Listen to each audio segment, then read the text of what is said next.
வணக்கம் வந்தனம் மிஸ்டர் ராவடி. ஒரு பொண்ணுக்கு தோஷம் இருக்குன்னு சொல்லி அந்த தோஷத்தை சரி பண்ண போய் அடுத்த ஒரு தோஷம் இருக்குன்னு சொல்லி அதே மாதிரி போய் அந்த பொண்ணு வாழ்க்கையே கேள்விக்குறியாகி கடைசியில அந்த பொண்ணு அந்த தோஷத்துல இருந்து தப்பிச்சு கல்யாணம் பண்ணி நல்லா வாழ்ந்தாளா இல்லையான்னு சொல்ற கதை தான் அம்மாங்களே. நம்ம சேனலுக்கு புதுசா இருந்தீங்கன்னா நம்ம சேனலை சப்ஸ்கிரைப் பண்ண மறந்துடாதீங்க. சீனோட ஸ்டார்டிங்ல ஒரு அங்கிளை தான் காட்டுறாங்க. இவங்க தான் நம்ம சீரீஸோட ஹீரோயினோட அப்பா. அவர் போன்ல ஒரு ஐயர் கிட்ட பேசிட்டு இருக்காரு. இந்த மாதிரி என் பொண்ணுக்கு ஒரு தோஷம் இருக்கு, அந்த தோஷத்தை நீங்க தான் சரிப்படுத்தணும், என்ன நல்ல நாள் பார்த்து சொல்லுங்கன்னு பேசிட்டு இருக்க. சுத்தில ஒரு 2 பேர் உட்காந்துருக்காங்க. திடீர்னு அவங்க பொண்ணு அப்பா நான் பாஸ் ஆயிட்டேன் அப்படின்னு சொல்ல அவங்க அப்பாவுக்கும் ஒரே சந்தோஷமே இல்லாம நீ எவ்வளவு மார்க் எடுத்தன்னு சொல்லு, நான் நீ பாஸ் ஆகலையான்னு சொல்றேன்னு சொல்ல அந்த பொண்ணும் ரொம்ப தலை குனிஞ்சு நிக்க. அந்த பொண்ணோட ஜூனியர்ஸ் 2 பேர் வராங்க. வந்துட்டு அந்த பையன் சொல்றான் இந்த அக்கா 94% சொல்ல அதுக்கு அவங்க அப்பாவும் இதுதான் மார்க், இதுதான் ஃபர்ஸ்ட் கிளாஸ், நீ என்ன மார்க் வாங்கியிருக்க, படிக்கிறதுக்கே லாய்க்கு இல்லை, உன்னெல்லாம் கல்யாணம் பண்ணி வச்சாதான் எனக்கு சரியா இருக்கும், உனக்கு இருக்க தோஷத்துக்கு நான் எப்படியாவது உனக்கு கல்யாணம் பண்ணா மட்டும்தான் நான் நிம்மதியா இருக்க முடியும்னு அந்த பொண்ணு ரொம்ப இன்சல்ட் பண்ற மாதிரி பேச அந்த பொண்ணுக்கும் நம்ம ஏன் நம்ம வாழவே தகுதி இல்லைன்னு சொல்லிட்டு அந்த பொண்ணுக்குள்ளேயே ஒரு இன்செக்யூரிட்டியை ஃபீல் பண்ண. இதோட சீனை கட் பண்ண அடுத்த நாள் காலையில அந்த பொண்ணுக்கு மாங்கல்யம் தோஷம் பண்ண ஒரு மரத்துக்கிட்ட நின்று பூஜை பண்ணிட்டு இருக்காங்க. அந்த பொண்ணோட அப்பா கேட்கிறாரு நம்ம ஏன் இந்த இடத்த சூஸ் பண்ணணும்னு சொல்லி கேட்க அதுக்கு அந்த பூசாரியும் இந்த இடம் தான் கரெக்டா இருக்கும், ஏன்னா அந்த கடவுள் சூரியன் மேல இருந்து வந்து பார்க்கவும் இந்த மரத்துக்கிட்ட இருக்கிறவும் இப்பதான் உன் பொண்ணுக்கு மாங்கல்யம் தோஷம் கழிஞ்சு நல்லபடியா இருக்கும், இன்னும் மாங்கல்யம் கெட்டியாவும் இருக்கும்னு சொல்ல அந்த அப்பாவும் சரின்னு சொல்லிட்டு ஒரு வழியா பூஜை நடந்து முடிகிற ஸ்டேஜுக்கு வரப்ப அந்த மாலையை அந்த பொண்ணு போட்டுட்டு அந்த மாலையை அந்த மரத்துக்கும் போட்டு விடுறாங்க. அப்ப அந்த பொண்ணு காலில் விழுவுற மாதிரி அந்த மரத்தை தொட்டதும் ஒரு ஆத்மா உள்ள வந்த மாதிரி ஒரு ஃபீல் ஆகுது. அதோட சீனை கட் பண்ணா அந்த பொண்ணு ரூம்ல வெயிட் பண்ணிட்டு இருக்கு, அதாவது முதல் இரவுக்காண்டி. அப்போ அந்த ரூம்குள்ள ஒருத்தன் வரான் வினோதமா. யார் இவன் சொல்லி பார்த்துட்டு இருக்க.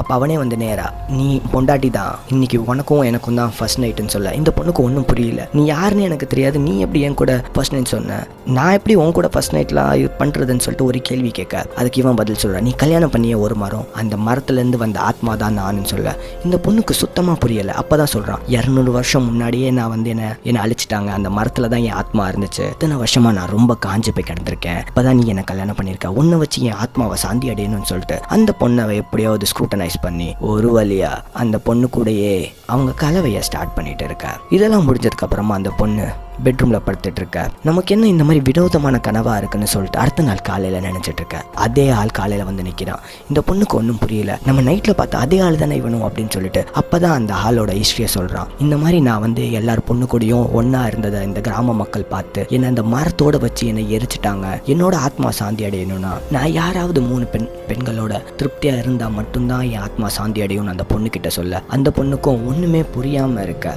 ஒரு வழியா அந்த மாங்கல்யம் தோஷம் எல்லாம் முடிஞ்சு அந்த பொண்ணுக்கு ஒரு மாப்பிள்ளைய பார்த்து கல்யாணம் பண்ணி வச்சுட்டாங்க. கல்யாணம் ஆனதும் அந்த பொண்ணு மாப்பிள்ளை கூட அப்படி இப்படி இருக்க. இதோட சீனை கட் பண்ணா அடுத்த நாள் காலையில அதே ஆத்மா அந்த பொண்ணு கிட்ட கேக்குது நீ பண்ண சத்தியத்தை இன்னும் மறக்கல, அந்த சத்தியத்தை நீ எப்ப நிறைவேற்றுவேன்னு சொல்லி கேட்க அந்த பொண்ணுக்கும் நான் எங்க போய் தேடுறது அந்த 3 பொண்ணுங்கன்னு சொல்ல அந்த 3 பொண்ணுங்கனால எனக்கு திருப்தி கிடைச்சதுன்னா உனக்கு ஒரு வரத்தை கொடுப்பேன், நீ கேட்குற வரத்தை நான் கொடுப்பேன்னு சொல்ல அந்த பொண்ணும் நான் எப்படியாவது நீ கேட்குற 3 பொண்ணுங்களும் ரெடி பண்ணி தரேன்னு சொல்ல அப்போதான் அவங்க வீட்டுக்கு அவன் புருஷனோட தங்கச்சி ஊர்ல இருந்து வரா. வந்துட்டோம் அந்த பொண்ணை பார்த்துட்டு இருக்கவன். ஆனா அந்த ஆத்மா அவளை டைரக்டா அந்த பொண்ணு கூட இன்பத்துல இருக்க முடியாது, யாராவது உடம்பு தேவைப்படுது, யாராவது உடல் இருந்தா மட்டும்தான் அந்த ஆத்மா உள்ள போய் ஒரு உருவமா மாறி அந்த பொண்ணு கூட கலவையில இருக்க முடியும்னு சொல்ல அப்பதான் அவங்க வீட்டுல ஒரு அங்கிள் இருக்காங்க. அந்த அங்கிளோட உடம்புல போய் அந்த பொண்ணை மயக்கி மூளை செலவை செஞ்சு அந்த பொண்ணு கூடயே ஒன்னா இருந்துட்டு இருக்க. இந்த ஆத்மாவுக்கு ஒரே சந்தோஷமா இருக்க. அதே நேரத்துல அந்த பொண்ணு மாசமா இருக்க. அவங்க ஹஸ்பண்ட் ரொம்ப சந்தோஷமா இருக்க. அதாவது நம்ம ஹீரோயின் மாசமா இருக்காங்க, அவங்க ஹஸ்பண்ட் ரொம்ப சந்தோஷத்துல குதூகலத்துல இருக்க. இன்னும் 2 பொண்ணுங்க தான் பாக்கி இருக்கு, அதை மட்டும் கொடுத்துட்டா இன்னும் பேரதிர்ச்சியெல்லாம் வரும்னு சொல்லிட்டு அந்த ஆத்மா சொல்லிட்டு இருக்க.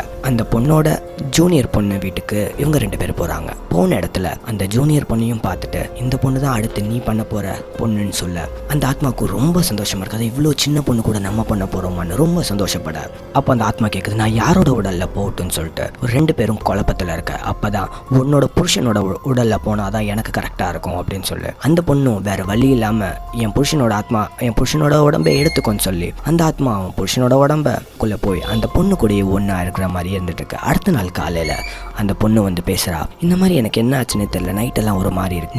நீங்கள் இந்த வீட்டுக்கு வந்தது சந்தோஷம், எங்கள் வீட்லேயே இன்னொரு 2 நாள் இருந்துட்டு போங்க, அப்போ தான் எங்களுக்கும் நல்லா இருக்கும்னு அந்த பொண்ணு சொல்ல ஒரு வழியாக 2 பேரும் அவங்களுக்குள்ளே நடந்ததெல்லாம் பேசி சமாதானம் ஆகி கீழே போகிறாங்க. அப்போ அந்த பொண்ணு அந்த ஆத்மா கிட்ட போய் சொல்லுது, அடுத்து உனக்கு 3வது பொண்ணும் ரெடி பண்ணிட்டேன், வேற யாரும் இல்லை, என்னோட மாமியார் தான் சொல்ல. இவனும் அவங்க எப்படி ஒத்துப்பாங்கன்னு சொல்லிட்டு அதெல்லாம் அவங்க டெய்லியும் எங்கள் மாமனார் கூட பண்ணிகிட்ருக்காரு. அவங்க மாமனார் தான் பேரலைஸ்டாக அவங்க சேரில் உட்காந்துருப்பாங்க, அவங்க கூட டெய்லியும் பண்ணிகிட்ருக்காங்க. அவங்க எப்போ பார்த்தாலும் ரொம்ப லஸ்ட்டாக இருக்கவங்க அப்படின்னு சொல்ல, இந்த ஆளுக்கும் இந்த மாதிரி ஆளுங்க தான் எனக்கு வேணும்னு சொல்லிட்டு, நம்ம உன்னோட வயிற்றில் வர்ற குழந்தை தான் நான் வெளியே வர்றதுக்கான ஒரு துருப்புச்சீட்டு, அதனால் அந்த குழந்தைய நல்லா வளர்த்துக்கோ, அந்த குழந்தைகிட்ட தான் எல்லா பதிலும் இருக்குன்னு சொல்ல, இந்த பொம்பளையும் நான் குழந்தை பெற்றதுக்கப்புறம் தான் நீயும் நான் இனிமேல் ஒன்றா இருப்போன்னு சொல்ல, கதையே ஒன்றும் புரியாமல் போயிட்டுருக்க. உன்னோட மாமியார் கூட ஒன்றா இருந்துகிட்ருக்க. ஒரு வழியாக அவன் நினச்ச மாதிரி 3 பெண்களோடையும் திருப்தி அடைந்தது. இந்த பொண்ணுக்கும் ஒரு குழந்தைய பிறந்துருச்சு.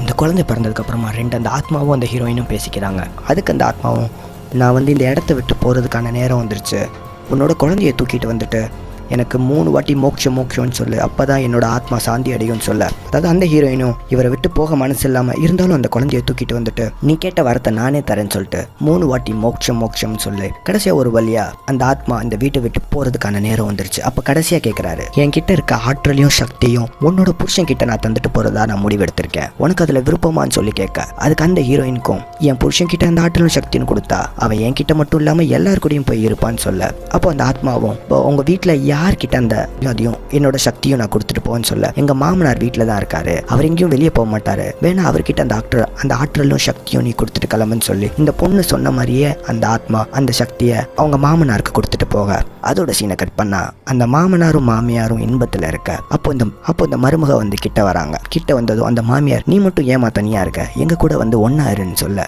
இந்த பொண்ணுக்கு அப்பதான் புரியுது அந்த ஆத்மா சொன்ன மாதிரியே செஞ்சுட்டான், நம்மளும் இப்போ 3 பேர் இன்பத்தில் இருக்கலாம்னு சொல்லி ஒரு வழியா இந்த சீரீஸை முடிக்கிறாங்க. இப்படி ஒரு வரம் உங்களுக்கு கிடைச்சா நீங்க அதை எப்படி யூஸ் பண்ணுவீங்கன்னு சொல்லி மறக்காம கமெண்ட் பண்ணுங்க. இந்த மாதிரி வீடியோஸ் உங்களுக்கு வேணும்னா நம்ம சேனல் லைக் பண்ணுங்க, மறக்காம சப்ஸ்கிரைப் பண்ணிருங்க. மிஸ்டர் ராவடி.